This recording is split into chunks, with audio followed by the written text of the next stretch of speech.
Shalom saudara terkasih, pada kesempatan kali ini kita akan kembali mendengarkan firman Tuhan. Namun sebelum itu mari kita bersatu dalam doa. Bapa yang baik, kami bersyukur buat kesempatan yang indah ini Tuhan. Kami boleh kembali bersekutu mendengarkan firman Tuhan.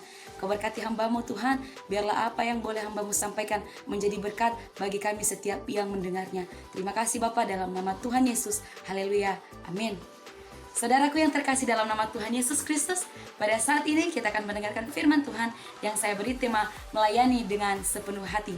Mari kita buka Alkitab kita bersama-sama dari 1 Petrus pasal 5 ayat 1 sampai ayat yang ke-11. Saya akan membacakannya untuk kita semua. Di bawah perikop, gembalakanlah kawanan domba Allah. Aku menasihatkan para penatua di antara kamu, aku sebagai teman penatua dan saksi penderitaan Kristus, yang juga akan mendapat bagian dalam kemuliaan yang akan dinyatakan kelak. Gembalakanlah kawanan domba Allah yang ada padamu, jangan dengan paksa, tetapi dengan sukarela sesuai dengan kehendak Allah. Dan janganlah karena mau mencari keuntungan, tetapi dengan pengabdian diri. Ayat 3, janganlah kamu berbuat seolah-olah kamu mau memerintah atas mereka yang dipercayakan kepadamu, tetapi hendaklah kamu menjadi teladan bagi kawanan domba itu. Maka kamu, apabila gembala agung datang, kamu akan menerima mahkota kemuliaan yang tidak dapat layu. Ayat 5, demikian jugalah kamu, hai orang-orang muda. Tunduklah kepada orang-orang yang tua, dan kamu semua rendahkanlah dirimu semua seorang terhadap yang lain. Sebab Allah menentang orang yang congkak, tetapi mengasihani orang yang rendah hati. Karena itu, rendahkanlah dirimu di bawah tangan Tuhan yang kuat, supaya kamu ditinggikannya pada waktunya. Serahkanlah segala kekhawatiranmu kepadanya, sebab Ia yang memelihara kamu. Sadarlah dan berjaga-jagalah, lawanmu si iblis berjalan mengelilingi, sama seperti singa yang mengaum-ngaum dan mencari orang yang dapat ditelannya.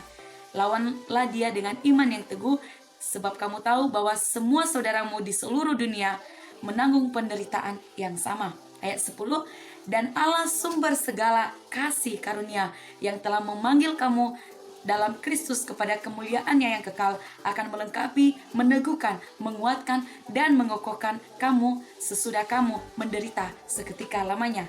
Ialah yang mempunyai kuasa sampai selama-lamanya. Amin.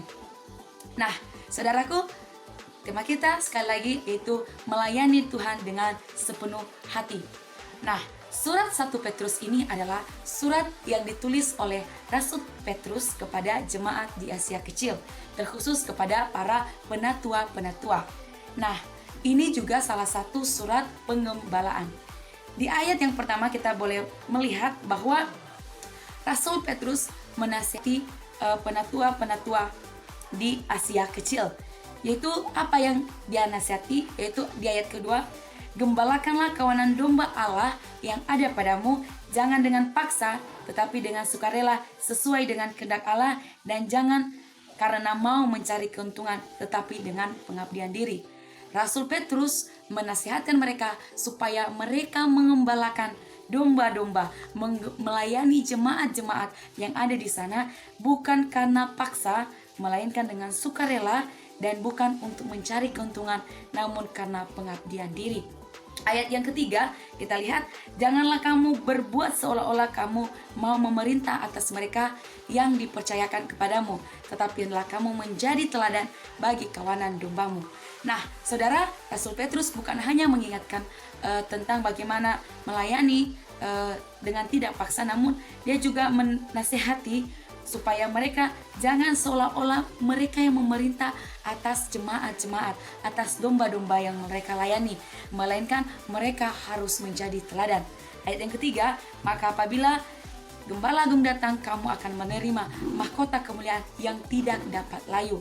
Siapa gembala yang agung? Yaitu Yesus Kristus yang datang ke dunia. Ketika mereka melayani Tuhan dengan sepenuh hati, maka mereka akan mendapatkan mahkota kemuliaan yang telah disediakan Tuhan dan tidak akan layu dan juga tidak akan diambil daripada mereka. Kita lihat di ayat kelima, saudara, dikatakan, demikian jugalah kamu, hai orang-orang muda, tunduklah kepada orang-orang yang tua, dan kamu semua rendahkanlah dirimu seorang terhadap yang lain. Nah, di sini kenapa Rasul Petrus menegaskan ini kepada pemuda karena yang menjadi penerus, yang menjadi penatua selanjutnya, yang menjadi pelayan Tuhan selanjutnya adalah pemuda. Tangan pemuda yang menggenggam posisi menjadi penatua. Jadi Rasul Petrus mengingatkan mereka di masa muda ini, janganlah mereka menyombongkan diri mereka dengan apa yang dipercayakan kepada mereka. Namun biarlah mereka selalu merendahkan diri seorang terhadap yang lain. Kita baca di ayat 5b bahwa Allah menentang orang yang congkak, tetapi mengasihani orang yang rendah hati. Ayat ke-6, karena itu rendahkanlah dirimu di bawah tangan Tuhan yang kuat, supaya kamu ditinggikannya pada waktunya.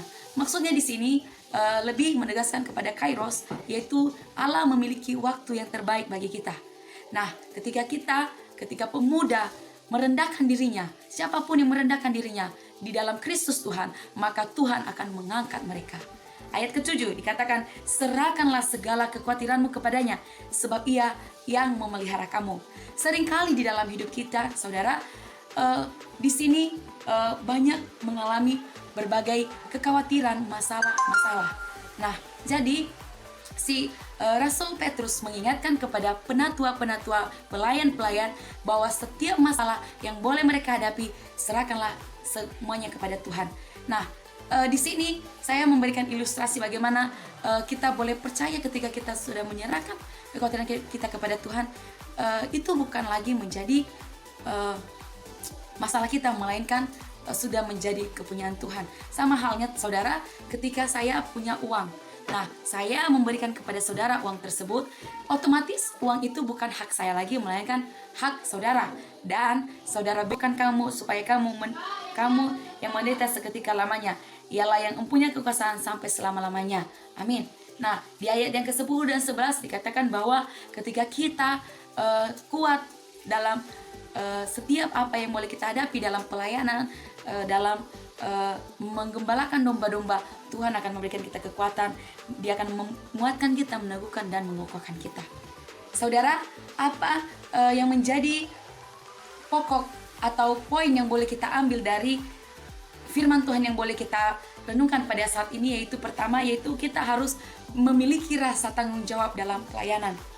Pada saat ini banyak orang-orang di luar sana, banyak pelayan Tuhan yang hanya menerima setiap jabatan, setiap tugas itu dengan asal-asalan. Mereka tidak memiliki rasa tanggung jawab. Namun pada saat hari ini Rasul Petrus mengingatkan kita supaya kita memiliki rasa tanggung jawab yang kuat.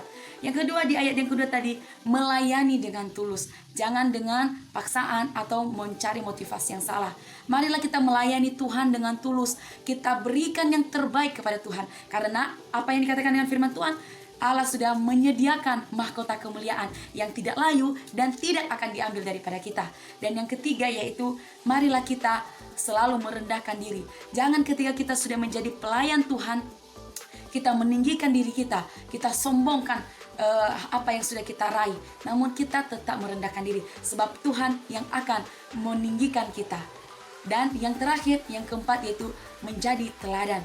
Jadi marilah kita menjadi teladan dan kita cerminkan Kristus di dalam hidup kita. Demikian firman Tuhan. Saya percaya Roh Kudus Tuhan akan terus memberikan pemahaman kepada kita semua tentang apa kebenaran firman Tuhan. Mari kita bersatu dalam doa. Bapa yang baik, kami bersyukur hari ini kami boleh diingatkan kembali bagaimana kami boleh menjadi pelayan Tuhan yang melayani Tuhan dengan sepenuh hati. Ajari kami terus Tuhan, biarlah Roh Kudus Tuhan terus mengingatkan kami. Terima kasih Bapa, ini hidup kami serahkan sepenuhnya dalam tangan Tuhan. Dalam nama Tuhan Yesus kami berdoa, haleluya, amin. Shalom, saya Linda Susanti Loli, Tuhan Yesus memberkati.